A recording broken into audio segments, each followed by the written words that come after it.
जिला मुख्यालय मनेंद्रगढ़ में कल हुए अतिक्रमण के खिलाफ कार्रवाई ला लेकर के व्यापारी और प्रशासन के बीच में काफ़ी विवाद शुरू हो गए हैं। एक तरफ जहां प्रशासन के कहने के अतिक्रमण ला हटाए की कार्रवाई जारी रही, वहीं एक व्यापारी ने तहसीलदार ला जब थप्पड़ मार गिरी से तो विवाद और बढ़ गए से फिलहाल वो व्यापारी ला गिरफ्तार करके जेल भेज दिए गए हैं।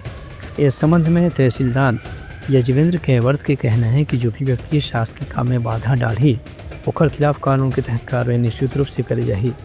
जबकि व्यापारी मन के आरोप है कि तहसीलदार व्यवहार गलत ढंग से करी, एक व्यापारी मन में काफ़ी गुस्सा आगे रही से तहसीलदार की कार्रवाई के विरोध में आज मनेंद्रगढ़ के व्यापारी मन बंद के आयोजन करी और प्रशासन की कार्रवाई के खिलाफ अपन विरोध दर्ज कराई। उन्हें तहसीलदार के कहना है कि अतिक्रमण जहां कहीं भी है, यदि वो शासन के नियम के खिलाफ है तो उन्हें कार्रवाई होना निश्चित है। व्यापारी मंडल के मामले में प्रशासन के सहयोग करना चाहिए। Bureau report Uttarakhand news.